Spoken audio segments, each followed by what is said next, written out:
Surabaya 10 Juni 2020. Salam saudara-saudaraku, mari kita berdoa.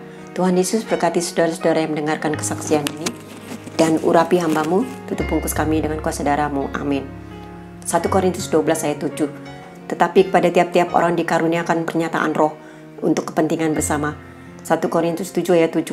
Namun demikian alangkah baiknya kalau semua orang seperti aku, tetapi setiap orang menerima dari Allah karunia-Nya yang khas. Yang seorang karunia ini, yang lain karunia itu.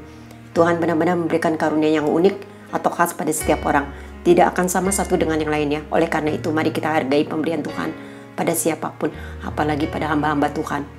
Maria, anak rohani saya, itu nama tengah baptisnya.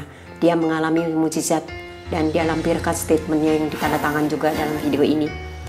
Dan agar semua percaya bahwa Yesus luar biasa dan mujizat masih terjadi sampai hari ini. Pertemuan saya dengan Maria pada saat ada reuni ex kantor lama, di mana yang hadir 80 orang, dan saya pernah bekerja di kantor itu selama 25 tahun.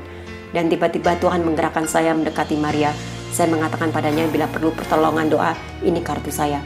Tapi pada saat itu Maria menjawab, saya masih belum penuh dilayani. Tapi Tuhan sudah memilihkan saya satu orang untuk dilayani dari 80 orang. Saya sudah melakukan bagian saya dengar-dengaran suara Tuhan. Selang 4 bulan Maria menghubungi dan telepon ingin dilayani. Puji Tuhan, karena bisnisnya sedang down dan memerlukan doa. Saya layani sampai benar-benar mengenal siapa Tuhan Yesus. Dan terakhir menerima kehidupan baru, menerima Yesus dan dibaptis. Suatu hari, selesai doa, saya dikerahkan untuk membantu membersihkan satu ruangan di apartemennya yang penuh dengan dokumen. Dan di tengah kesibukan Maria dalam pekerjaannya, dia membantu mensortir satu tumpukan pertama. Saya berikan padanya. Dan pada saat saya pun mensortir surat-surat, mencek satu persatu, saya dikejutkan dengan penemuan sejumlah 550.000. Dan langsung saya berikan kejutan itu pada Maria. Dan dia benar-benar sukacita pada saat itu, karena dia baru saja mengatakan bahwa karyawannya marah-marah karena tidak bisa dibayar 500.000 untuk ongkos. Kemudian Maria langsung mengambil uang itu dan membayarkan kepada karyawannya itu. Sisa 50 rupiah, puji Tuhan, 50.000 rupiah. Luar biasa.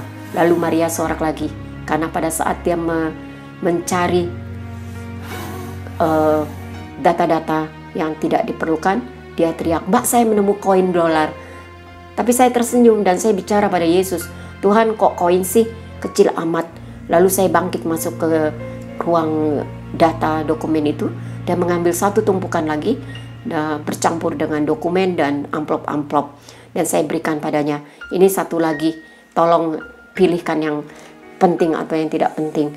Dan tiba-tiba pada saat kami sedang sibuk memilah-milah dokumen-dokumen itu, tiba-tiba Maria teriak, dan sambil berdiri dia mengajukan satu amplop, "Mbak, kok bisa ini ada uang di amplop? Aduh Mbak, dolar." Dan saya terbelalak dan melihat di tangannya ada uang, dan langsung dia hitung dan ternyata ada 10 lembar, tiap lembarnya bernilai 100 dolar. Tuhan Yesus hebat, luar biasa, mengejutkan saya dan Maria. Dia terpaku, tidak bisa komentar, hanya bicara mukjizat, ini mukjizat.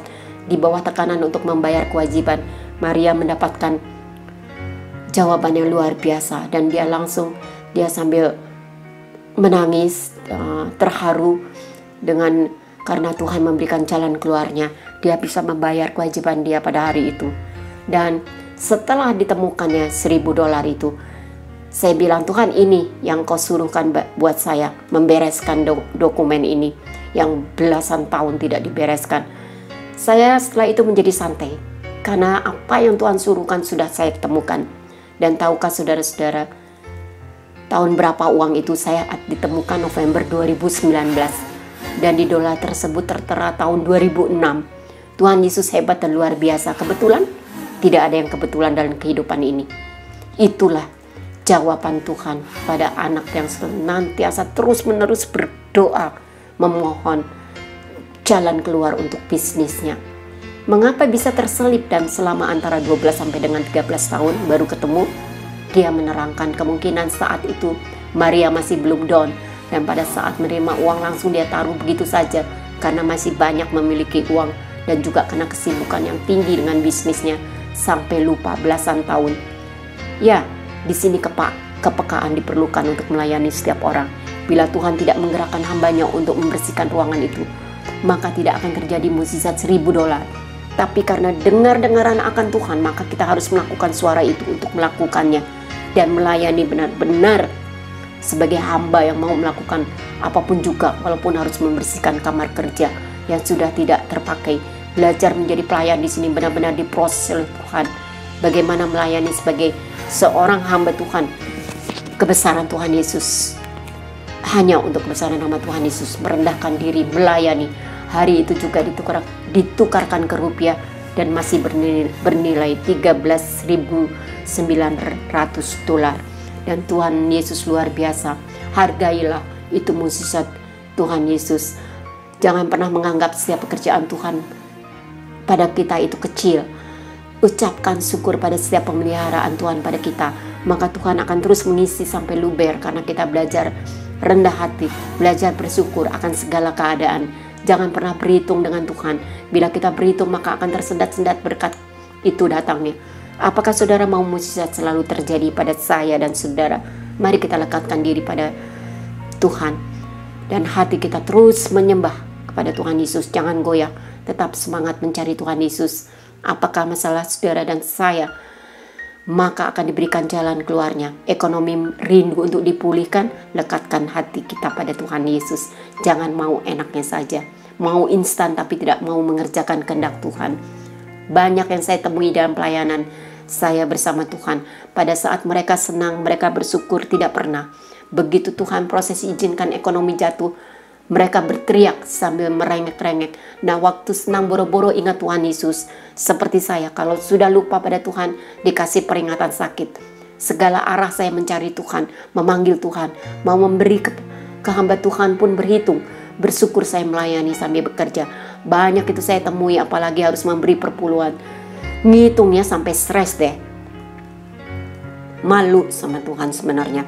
Pakailah waktumu untuk kemuliaan Tuhan.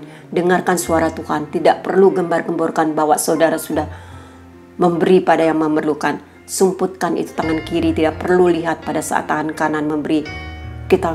Apakah kita tidak malu sama Tuhan Yesus yang memberi nafas sampai hari ini, yang memberi berkat sampai hari ini? Mari benahi hati, rendahkan hati, layani Tuhan Yesus dengan setulus hati. Amin. Mari kita berdoa. Tuhan Yesus, sungguh namamu patut ditinggikan dan disembah. Terima kasih atas kehidupan dan nafas yang Kau berikan pada kami yang mendengarkan kesaksian ini. Kiranya Tuhan menyertai mereka dan memberkati hamba-hamba Tuhan dimanapun mereka berada. Kami berdoa untuk para evangelis di pelosok tanah air ini, agar kiranya Tuhan memenuhi kebutuhan mereka dan memelihara mereka dan menjauhkan dari segala pencobaan dan kuasa-kuasa kegelapan yang menyerang mereka. Dalam nama Tuhan Yesus, tutup bungkus pemerintah dan negara kami. Berkati dan tutup bungkus para dokter dan tenaga medis lainnya yang melayani COVID-19. Dalam nama Tuhan Yesus kami serahkan Indonesia ke dalam tangan-Mu. Amin. Immanuel.